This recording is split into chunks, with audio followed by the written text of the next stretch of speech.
Right, so we're going to our Justice Thursday conversation today is around issues of if you have a stain, do you say go sit over here in the washing machine or in the basin for a little bit while we try to figure out the source of the stain and whether you were actually the one who poured or not? Now, this is a question that we're asking in public service, that if there is a question, if there is an investigation, should you step aside? But further than that, if you have been impeached, I remember the Chief Justice declaring herself, not just declaring herself, but perhaps declaring what the law said in terms of what should actually happen when somebody has been impeached. And I believe the words that she used, I think we have that clip here, even at Spice. And she said, if you're impeached, you're impeached. That means you cannot go, you cannot touch anything. If you're impeached and you go home. That's essentially what she said. But then the other side, which makes the so clear law maybe not so clear, is that until you have exhausted all avenues of appeal, then you are able to operate within the same space. Which is which? Now, we know that Justice Lynn Khagai has also could have set precedent some years ago when she dealt with the cases of former Governor Ferdinand Waititu, as well as former Governor Mike Mbuvi Sonko, whereby in this space where we are operating, where there is work, and that there's question as to your conduct, there's a court case as to the state preferring charges against you of things like corruption and mismanagement of funds, etc., the EACC in tow as well, then remove yourself from that space. I believe the latest happened with Governor of Trans-Nzoia County, George Natembeya, when he was asked to stay away from his office for 60 days while this investigation took place. Surely he was exonerated of those charges later. But the question is, should this be the practice? Should you actually say, okay, first of all, we don't need you in this thing in the moment. That there are questions as to conduct, there are questions as to what may have happened while you were sitting there. And with you there, you pose possible distraction. So because of that, we're going to ask you to sit aside. Could this have been what Lynn Khagai envisioned when she was then interpreting and said that something then needs to be done? Does it make sense when you ask, just cool your heels there for a minute while we figure out what was going on here? It does make sense, because then if you are at a position of a governor where you're handling resources of a county and there are questions on how you've handled these resources, the most sensible thing for you to do is to stay away from control of these resources as investigations continue. Same would apply within police. You are the one who's giving orders to your juniors. When investigations are there against you, knowing very well that you order your juniors and you are at that high position, the best thing to do, or the most sensible thing to do, is for you to stay away from control and issuing these orders to your juniors so that investigations can again be conducted by the very juniors, but with you outside not giving these orders, right? So it would happen to every other institution, because when there is a speck in your eye, you remove it, you don't look at a log. That's exactly what other courts have pronounced themselves. That in the meantime, as we go through investigations or we prosecute this matter, stay away from that office so that justice can be seen to be delivered. But is that the case? Is that where we find ourselves today? Well, obviously it's not. And I believe that it was here in this country where somebody said, I would rather die than resign. But what does that say to me is that the threshold for integrity has actually been so lowered that it doesn't really matter. I mean, we have people who've been convicted. Now, hear me out. We had people for whom charges were brought. They went to court. There was a trial. They were convicted and sentenced and fined. And spent time in jail. Yes. We're not talking about remand prison, jail. No, but still prison. Yeah. Still came back, vied, and won. And were cleared by all the agencies. Were cleared by the agencies to run in this election. Why? Because apparently the Constitution allows you room to appeal. Exhaust all avenues of appeal. Yes. Right. Yet, the courts have pronounced themselves that you are guilty as charged. So, because the law is very clear. I have a question. When you appeal, does the judgment get overrode that one. Okay, just hold on. Because the law is very clear. Yeah. And so the people who can clear up the law, Lawyers. they're here. And our Justice Thursday conversation is around all of these things. Noordean Khagai is an advocate of the High Court, and he's here with us this morning. Good morning, Wakili. Good morning. How are you? Sorry, I'm late. Nairobi is not working. We need a change of governance. Oh, here we go. I said lawyer, not politician. They go together. I just wear different hats depending on the day. Depending on the day. So this is a day where you can wear the double hat. Yes. Because this conversation that we're having today is duplicitous in nature because of the fact that these things often bleed one into the other. Yes. But you know what we'll do first? Yeah. You will interpret a proverb for us before we get into this conversation. Yes. Yeah. Today we're in Madagascar. All right. You know King Julian? Yes. I like to move it. Yes. If you want to see King Julian, you can only see him in Madagascar. 90% of the wildlife only exists in that country.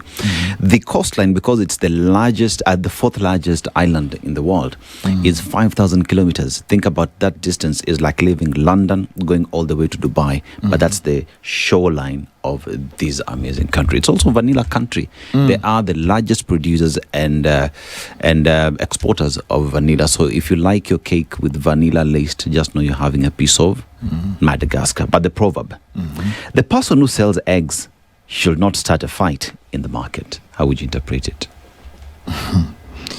He who has things to hide should not go for any war, because at the end of the day, whatever they're hiding most definitely will come out. Where? Okay. So Swali. So we kind of laid the ground, but let's just go over those just a little bit so that you can now help us through this very clear law. Yeah. All right? That we know that the law says that you can exhaust all avenues of appeal when it comes to something. Yeah. But that we're dealing with many things here. The question we asked about something that's impeachable and somebody's actually gone through the process and has actually been impeached. Should this person then be allowed to come back and run for public office? That's one. But then we're also seeing very many scenarios play out in the movement. One of them is this very public case of Albert Ojwang, whereby we're hearing that the orders to commit a crime were given from the very top. And this is one of the runners in this entire activity who has said this happened. Now, in cases like that, should the people along this trail actually say, you know what, let me then step aside and allow investigations to continue? This is all happening within the same vacuum whereby somebody has gone through a court case, has had charges preferred against them, has gone through trial, has been convicted, has been sentenced and fined, and has actually served time in prison, can come back and be cleared by EACC, IEBC, everybody see, and then still come and run for an election and win and sit in parliament. Okay? That has happened in Kenya. Yeah. Justice Lynn Ngugi, which maybe set precedent in one way or another some years ago, in the two cases of former Governor Ferdinand Waitito and former Governor Mike Buvi Sonko, said, if we are investigating a certain thing, we ask you to step aside from office. The same thing was preferred upon George Natembeya some months ago, where he was told, for the next 60 days, we don't need you here. Now, what does that mean? You take your office with you, you don't come to the physical premises, you don't continue doing your duties so you see how many things we're asking at the same time, Wakili. What is the actual status? When I walked in, you were saying how the law is very clear. Indeed. I remember when I was doing my pupillage, my pupil master used to tell me that the law is very clear, but he cannot guarantee my eyesight. So it depends from which part of the law you're reading it. So that was he used to tell me that back in the day. May he rest in peace. So you asked very fundamental questions. Number one, let's just take even the Albert Ojwang case. As you rightfully say, there are names that are being thrown left, right, and center as to possible people that had a say or had played a role in this case. Now, the reason why we came up with the issue of stepping aside, why it works most of the time, for example, in corruption cases, you see, if you are found to have any corruption case, if you're a CS or a PS or supply chain manager, procurement, you step aside so as not interfere with investigations.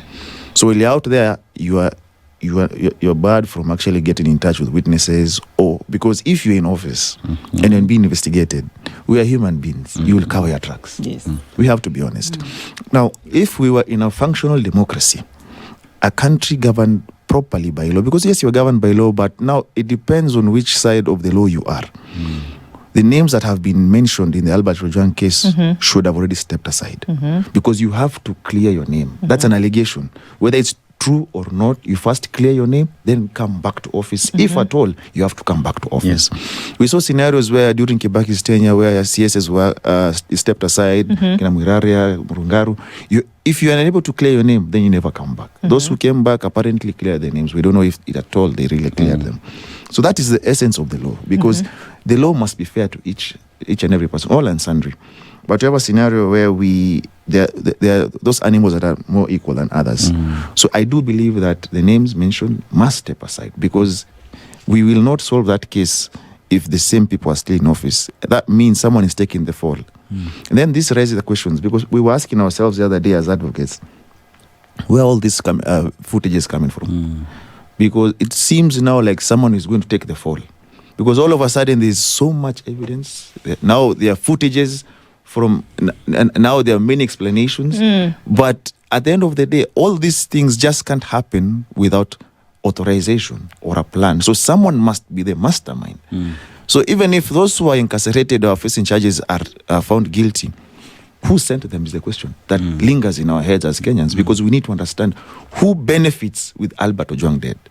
That is the question. Or injured, or maimed, or hurt. You see, that is what we need to answer. If we answer that question, then we'll find the person culpable of his death. Now, the matter is impeachment. Sorry, before you go to that, essentially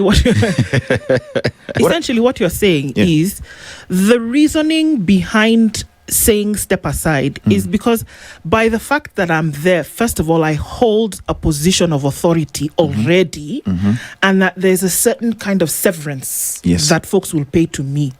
So me being there, the likelihood that people will adjudicate freely and fairly, then that space is constricted. Okay. This is why we are saying sit over here so that we can. Because we have to prevent interference, witness interference, investigation interference. That is how the law works, because we can't have a scenario where some step aside. If today you'd see a corruption case, like you gave the issue about Natembea, he was told not to access his office for a period of time. Why? Because they wanted to get some piece of evidence or information. Now, if a governor could do that, now the allegations against the current DIG, Lagat, those are just allegations. They are not proved, right? So if we were in a functional country, then of course he should have stepped aside. We heard there was a rumor that he had resigned. There was a rumor that he had stepped aside, but we later found out he had gone on leave. So those are the questions that linger around Kenyans, because he also has to clear his name. Because if he doesn't, that is something he lives with for the rest of his life. Now, if I were him, of course, I'd want my name cleared. But again, we live in a country where we have yet to breathe life into Chapter 6 of the Constitution. That is leadership and integrity. Because like I rightfully say, if we were a functionable country governed truly by the rule of law, and not when we want the law to govern us, we'll do things differently. I mean, Wakili, when you talk about prosecution, or rather how a layman out here, someone who's just following the proceedings, there are many questions that arise. Where then is the gentleman was picked up in Homa Bay, taken to that police station in Homa Bay, then transported all the way to Nairobi. The individuals who picked this man are from home. They brought him to Nairobi. Part and parcel of investigations has to go back all the way to Homa Bay, right? But then again, you get to Nairobi and CCTV footage all of a sudden was deleted, It was deleted. Information that you get immediately after that is now not corroborating the CCTV evidence there is. But even the police officers who are there, because we also understand that police officers operate from command given from their seniors, right? And you have a junior officer telling you, I was told by my senior that his senior said we do A, B, C, D. And all this information is out here, yet that part of stepping aside to allow investigations, still remains just being a suggestion other than a requirement. Why is there lack of adhering to this requirement that is not a suggestion? Again, it has to stem from the fact that of how we run our country.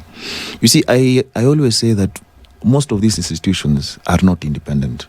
And that is the truth of the matter, because you will find there's either political influence or there's just some influence from somewhere. Now, you have a scenario where we had a very good constitution that we passed and we were happy about, but we never really solved something called police reforms. We just changed the name from force to service, and we said, boss, this thing is clean. Change uniform. And change uniform a couple of times. Now they're back to another one. Now we don't even another president comes, will decide people to wear green or black. So at the end of the day, that's all the things we change. Yeah. So what is interesting is that we have to change. We have to do a lot of reforms in the police sector, because one, we need to understand the training they go through. What happens in Kiganjo? Because it's like they're trained to hate the people they're supposed to protect. They say utumishi kwa wote. But if you look at their training, is like protect the crown. The old ordinance back in the day, that is the training they have. Because if you look at, for example, even when people have this picketing and demonstrations, by and large they are peaceful until a tear gas canister is locked. And there are some cops who still believe there's an offense called illegal assembly. You ask them, what is that? In this day and age, they do not understand that. So we need to do a lot of, one, civic education to those police officers that actually work for us. That is very true. Number two, a lot of reforms are needed in the police service to actually make it a service, not just a force. Yeah. And to say that we actually never made it a service, to date, we still hear horrific stories of we still have torture chambers. Yeah. We thought they ended with the new constitution. But those who are abducted, they tell you they were taken to an alley somewhere in a basement. Some were tortured. Some were taken to dams. The things you hear, it's like a Rambo movie. And that tells you that we really never changed. It was just some cosmetic change, So unless we do that, we will never progress. And that service will never become utumishi kwa wote. It will be utumishi kwa the crown. Those who are in power are the ones who are actually served. And the worst thing is that, like you rightfully say, the junior officers always get the fall, because orders from above can't be proved. How do you prove me orders from above? There's no letter. There's no phone call. You didn't record it. You didn't record a phone call. There's no SMS. Yes. Okay. It's as simple as we meet where fanya hivi. And now they have to respect the crown. So, because the person dealing with the matter is the junior officer. Because if you don't do what that order is saying, you'll find yourself in Lokichogio, Turkana tomorrow. You'll be sent somewhere else, and that is a sad reality. So those are the punishments they get. Like, for example, the OCS that was arraigned in court, the Langata OCS that actually released these protesters, is transferred to a remote area because of that. While he has power to do the same, if he sees this arrest, this is nonsensical, just let these guys go. So those are the things we need to look into. Until we do that, we will just remain here lamenting. The similar thread runs with impeachments. Yes. I think that we know that there have been a number of impeachments in the country, and a number of those are still imagining that they could run for public office. Now, there's what the Constitution says, and then there's what public opinion is. Can you then clarify between the two, whether it be an opinion or a statement of law, in terms of what you can or cannot do? Well, you see, in law, there's something we call the doctrine of exhaustion. You can have a matter decided by a judge, let's say the magistrate court, and you feel that you're still aggrieved. And that is why you see sometimes when people appeal, judgments are set aside, because you see that it was found that either the judge or magistrate erred in fact and in law. Because they're also human beings, and because it's also persuasion, how you persuade the court through your submissions and documents. So you can feel that, hey, this decision is unfair. So when you appeal, sometimes all the time, people get a favorable judgment after an appeal. So what we have in Kenya, we have one problem. By and large, impeachment processes are political. Yeah. So you find someone might have some serious political aspirations and is seen as a threat. You see, and so they decide to stop this threat. They bring a motion for impeachment. And once you get that on you, you're as good as gone. So now you have to now, and we have had allegations that sometimes even senators receive packages. That is an allegation that we have to substantiate one day. If it's true, then that is very sad. So you have a scenario where people are removed from office through a political process. So, let's take for example, regarding Gachagua. You see, when they were doing the impeachment, I told a friend of mine who was actually handling the impeachment case for Senate. I told him, the mistake you guys have done is that you have denied him audience. And he'll go to court and claim the process was flawed. And that's what he's doing. In that, he said, I was sick. They still had 2 more days for the process. He just requested that give me another date to come back from hospital and address those issues. Now, when you decide to judge someone without them being there and hearing what he's saying, how is that process legally sound or fair? It's not. So those are the challenges we have with this impeachment process. Now, the issue about exhaustion, the truth of the matter is that up until, you're innocent until proved guilty. Now, when the last nail is put on your coffin, that is when you're as good as gone. And a good example is Mike Sonko. Sonko chased he took his case so fast to the Supreme Court until they put the final nail, and they're like, you know what, you're done. So he's out. If you look at Gachagua, for example, and I commend his advocates, his case is yet to really take off because he's had so many applications. And that's a legal tactic which we commend the advocates. They know what they're doing. Because the more time they buy, the more they get to the Court of Appeal, they move to the Supreme Court. So he's looking for a way he can actually vie. Now, up until we have exhausted those legal mechanisms, then, as she rightfully says, they are allowed to vie. But now, is it morally sound is the question. Okay. All right, Dennis. Okay. I have a question. There's an allegation that has brought against me. It has been investigated. Prosecution has happened. I have been found guilty. I have spent time in jail, right? I have appealed in court. One asks the question, if I do appeal, does that take away my guilty verdict? How does that then sit with agencies that clear an individual that they are ready or they can vie for office? Because one would argue that even if you have appealed, right, the original judgment still remains. It is until that time after the hearing has happened that the judge then makes a decision to either find you innocent or not, but the guilty verdict still remains. That's how Kenyans are thinking. Correct us if we are wrong. Well, that is the moral aspect I was speaking to before we went in. You see, there are 2 things. One, you've given 2 different examples. One, that you served a jail term, then came out. Then there's this impeachment that now means that you cannot... by then impeachment means you're permanently done. It means you're gone. You and politics, you've retired. Do you think Parliament enjoys quasi-judicial powers? Yes. Okay. So we tell you that, you are goodbye. You are done. I hear people say 10 years. I don't know who said that they have to come back after 10 years, but it's permanent. So the reason why we have courts is because, like I rightfully told you, this thing is by and large political. It's a political process. So as to prevent a scenario where people can have a witch hunt against you and put some impeachment on you and then just make sure you go home to destroy your political career, which sometimes, that thing, you don't need to have some serious legal evidence when that process in Parliament. It's just, it's really not, the evidence threshold is not that serious.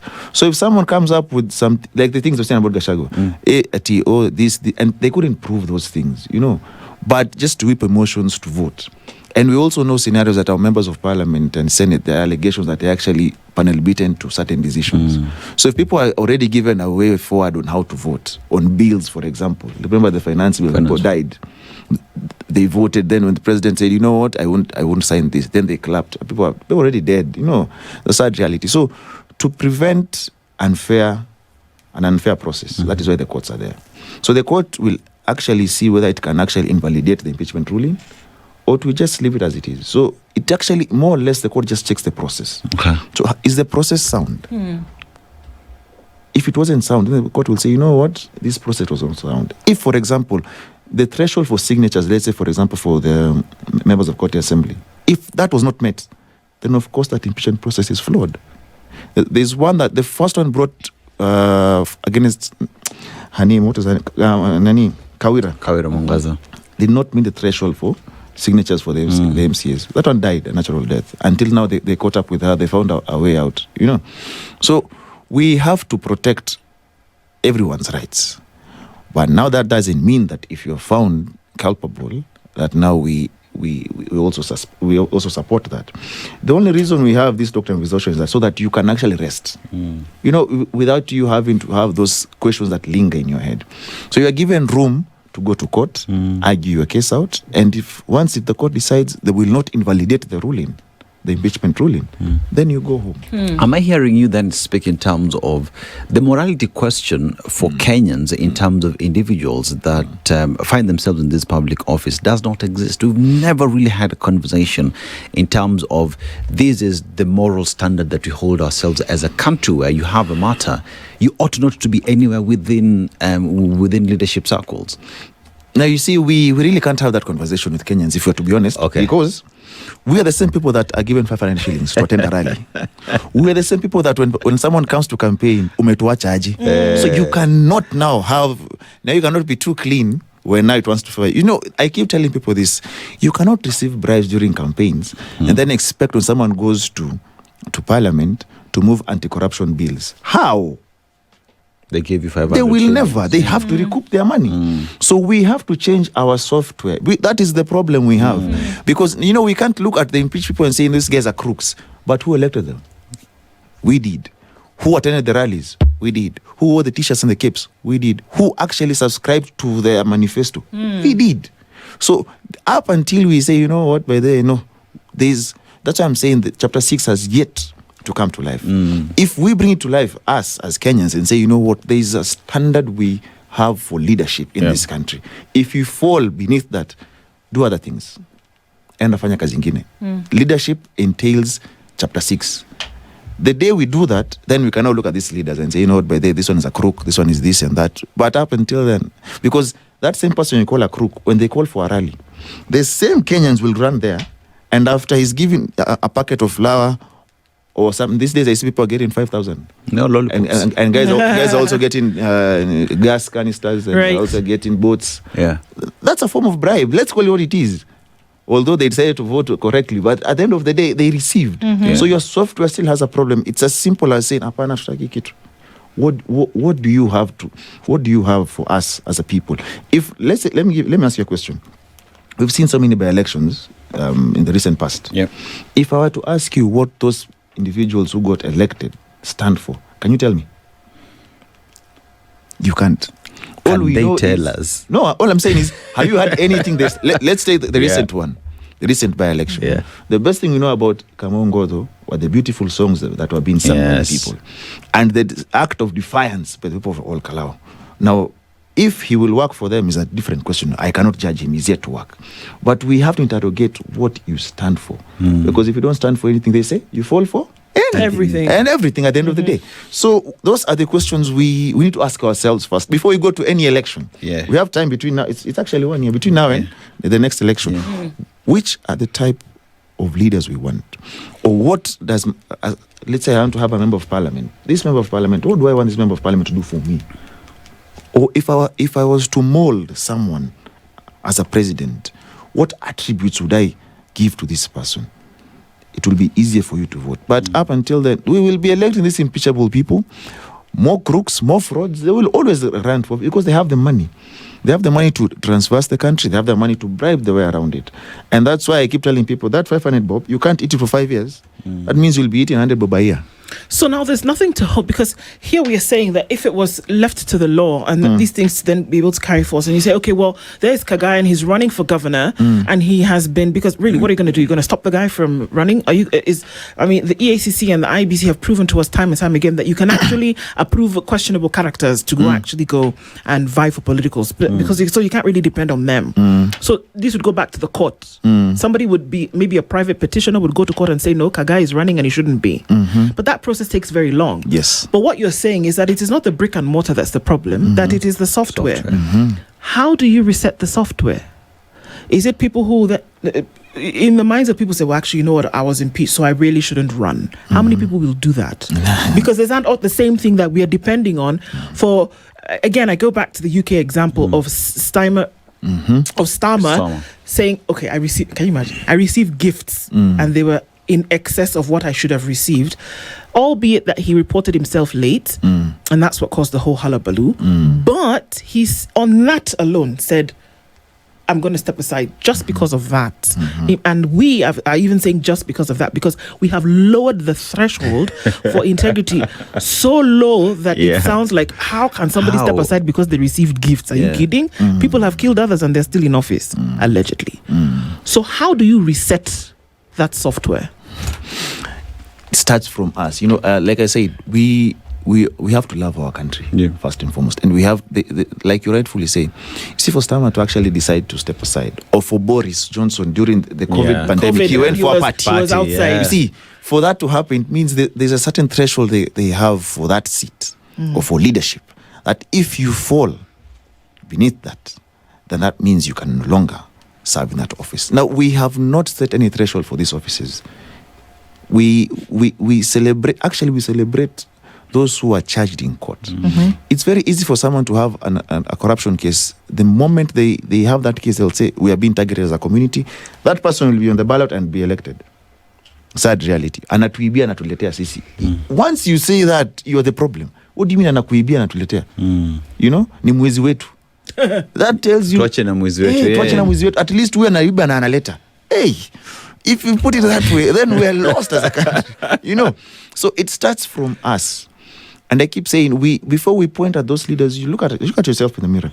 Because the problem we have is, yes, the issue of poverty in this country is crazy. Unemployment is crazy. And that's why you have young men being misused these days. I don't like calling them goons. Being misused these days to actually pursue political agendas or to help certain politicians. And that is why we keep saying, instead of Singapore, we are now in Haiti, because these young men are being misused. Now, these political leaders, they take advantage of this poverty that we have in this country. That is why there are people, when you give that 500 shillings, it has assisted them in ways we cannot explain. So we have to be it civic education, be it I don't know what we have to do, but at the end of the day, citizens have to understand that leaders are meant to work for you. Have to understand that you do not need to sell your vote for you to actually get a good leader. And I will usually say this because we've all gone to school. Let's say a large percentage of this country has gone to school. Whenever you're doing an exam, when there's a question you've been asked, you have the right answer, right? So that means you always know between right and wrong. Whenever you're inputting your M-Pesa PIN, you put the right pin, right? That means we know the difference between right and wrong. So why do we go wrong when we're electing people? If that old shosho in the village can put her right pin kwa M-Pesa, why do we vote for the wrong people? It goes back to us. It is the way we have grown up. It is what we have seen. Then that means you need to have a reset. I thought we'll have a reset after the Gen Z revolution, but we've gone back to our tribal cocoons, number one. We've gone back celebrating the same people that we actually had an issue with. So it's upon us to actually want a better country, not just for us, but for those who come after us. Because for those who believe that all my problems can be solved in one day by meeting a political leader, that also stems the problem. Because they believe nikipatana ule jamaa leo shida yangu yote imeisha. So yako ikiisha yawa. And that is why there are those who can actually take up arms and fight for political leaders, because they believe huyu ni mtu nikimpigia na shika, huyu ni mtu wangu anaweza nichunga. Sasa wewe kama wanakusaidia na mimi. So that tells you we are selfish again. So we have to ask ourselves, we have to be patriotic. That means selflessness. So those are the things we need to work around. Up until then, we'll just be here, Do you think Kenyans have made the connection with what is happening, where poverty has been weaponized as a political tool in a negative way, where we know very well we want to go to Singapore, right? For us to go to Singapore, manufacturing has to be a reality. For manufacturing to happen, there has to be a proper taxation regime that is predictable. For that to happen, members of parliament must be in the house to legislate to these things. For these members of parliament to sit there, first of all, they must be worth their mettle and be able to even talk about bills and the pros and cons for them. Have Kenyans met the connection as to why you'll be given 500 bob? Because they're saying, if I open up businesses, people get jobs, I will have no one whenever I just show up for a rally, So what do? I might as well leave you being poor so that I have already decided masses that are available to me whenever I need. Have we met that connection? We haven't. And that tactic you just referenced is called impoverish them to use them. Make sure they are so poor that they will always depend on you. So you want to be the only rich man in the village, the only one with a hacienda in the village. Everybody else has a shanty. So they look at you like a demigod. They want to be worshipped, and that is a problem we have. You asked a very pertinent question about calling for rallies and whatnot. We always argue and we wonder how come we can't solve unemployment in this country. Of course, you can't solve the entire unemployment. But since we are a country that copies a lot from the West, why can't we also copy something they've done? We have very young men and women who are actually good in skills, in talents. True.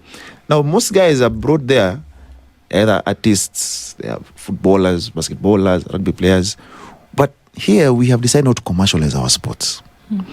And it stems from the fact that most of these federations have corruption allegations, mismanagement allegations. They have issues as to the substance of those who are running these federations. Now, if we had a government that had a goodwill, then those people who are found culpable in these federations, they'll be charged.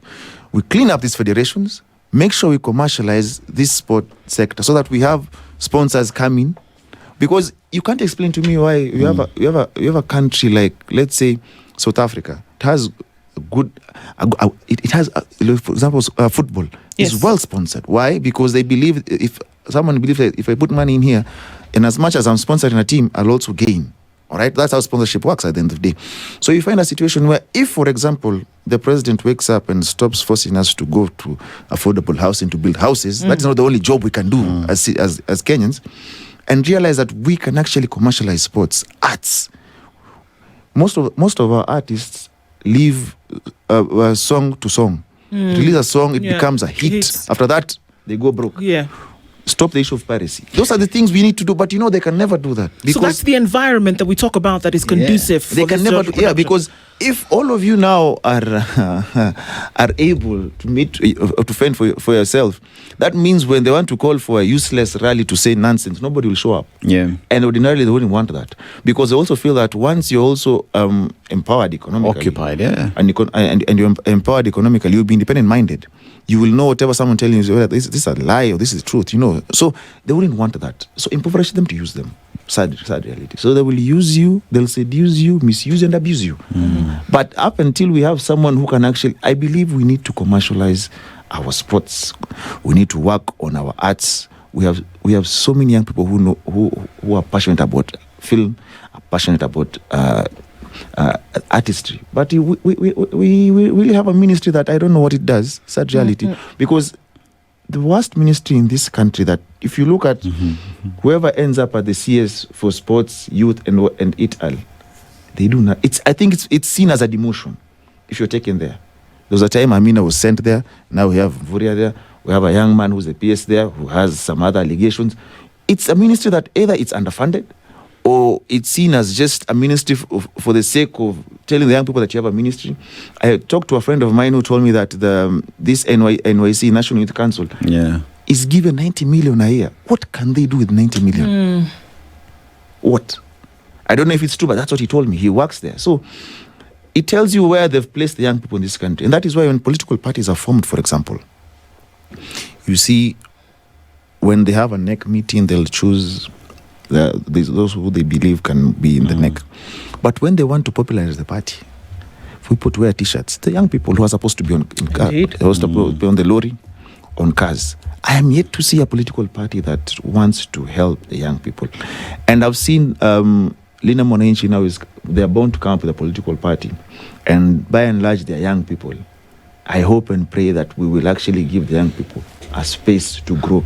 And more so, we can actually, again, I go to the fact that we like copying. We can actually copy from our brothers in South Africa. If you look at, for example, the political parties in South Africa, they mentor young leaders. Look at EFF, for example. The people who have come from EFF, even the ANC that is actually seen as a bad party, it is the ANC that actually made someone like Malema. It actually brought Malema. Yes, it did. It brought Floyd Shivambu, and Dr. Nlozi. They all came from the Youth League. But our Youth League, by and large, the youth leagues we have in this country, I don't know what they produce. It's just one person out of a pool of 1 million people. So I think we really don't have the goodwill to assist the young people in this country. And I hope that changes. And as we gear towards the political season, my clarion call to the young people is that don't allow yourself to be used. Understand that politics is a game of interest. Someone tells you, I want to become an MCA. That's your dream. So what do I gain by that dream that you have? What is this you believe that once you're MCA will impact my life positively? Because that is how voting is done. So you want to be my president, very well. So let us discuss number one. We have something called, there's someone who says we have odious debt. What is your take on the same? If this debt is actually odious, will you pay it? Now, if he tells you yes or no, you start grading. By the time you're done with that person, you already know whether this person is a failure or someone who actually passes. Those are the things we need to, that is how we move forward as a country. Because if we still go on euphoria, on razzmatazz, hey, this party has lovely colors, this party has good cars. If we still go on beautiful songs, beautiful songs, if we still go on slogans, we would be lost. It's good to have the slogans, the razzmatazz and everything, but the substance, what is this party formed on? What is the political ideology of whoever is spearheading this political party? If the political ideology is, I have to amass wealth, we are lost. We are as good as done. Because they will amass wealth at your expense. Yeah. And as I look at all of these things, they're all connected, whether we like it or not, because then it graduates. It's the same thing that whereby you think that you can give somebody 500 shillings at a rally and that they've bought the vote. It's the same idea that then cements somebody in an office whereby all the lights are flashing that, my friend, you shouldn't be there, but you're going to hold on to the thing as though your life depended on it. I guess in this case it kind of does. But it's the same thing that runs similar through all of this. And what we're being met with at the current time and place. But then it also leaves a very bitter taste in my mouth. Because essentially what we're saying, Wakili, is that we probably see a situation. I mean, I'm sorry, and I don't want to preempt anything, but we're seeing a situation where justice then will be denied and not served. We're seeing a situation where people will then be able to override the law, and that the Constitution, as Dennis often says, just remains a suggestion. That the law is just something that somebody decides that they can say, and then people look at it and say, oh, okay, it's Thursday, no, I'm not going to be listening to the law today, kind of thing, you know? So how it just leaves us in a conflicted space. Are we being overly unoptimistic when we see the things in broad daylight before us, that we can already know what is going to be said in an Albert Ojwang case, for example, or that we can already presuppose that people will not show up for court summonses? Are we being unoptimistic or being negative in our thought, or should we hope for better? I think Kenyans are disillusioned, and they have found themselves, as you rightfully say, the issue of having the negative aspect to most of these things, because they believe the leaders will always have their way, and by and large, most of these things will just be under the carpet. And that tells you that we have really not gotten to a point of saying enough is enough, things are not being done properly. Because you have to get tired as a citizenry, so that you understand that, you can see this thing is wrong, and the outcome will not be the right outcome.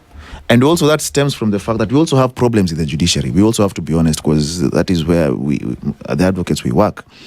there's a boycott ongoing that was yesterday. That tells you we also have a problem there, because there are those also who fail to implement the constitution. There are those who have allegations as to impropriety, allegations as to selling and buying of judgments. Now, if that is the case, then away from the leadership, it goes to the judiciary, then it goes to legislation making. Then we are good. The three arms of government, that means we are all done. So I believe a cleanup is needed. It is needed, and it starts from who you elect as leaders, because they will either decide to fully implement the law. You said something. She said something about the constitution that you say just as a suggestion. I keep saying that we have really not implemented the constitution fully. Yeah, we haven't, because even devolution isn't felt really because you see there are aspects of devolution that have been devolved, but are still held by the national government. Explain to me why you have this Ministry of Health here. What is it doing? It's just meant for policy, but a huge chunk of the funds are in the ministry. Now they'll tell you the county governors are corrupt. Do something about it. Yeah. But you can't, because the corruption is systemic. It's from the top down. They really don't want you to do something about it. Yeah. Exactly. So you see, what gives these governors a sense of safety? It's like inafanyika kila mahali. Si tufanye wote. Basi tuko na share. Hata si sad reality. So we devolved corruption instead of services. Wow. Noordean Khagai is an advocate, and he's been here. He's laying it plain. This is the way it is. Now we know what the law says, but this is a software issue. It is. Fix the software. The hardware is going to remain where it is. Fix the software. All right. So it continues in conversations that we'll have. Thank you for being here with us this morning. Thank you to go into some of these things. We raise insights. We have conversations necessary for us to do. Asante sana. This is the Situation Room, the only way to start your day.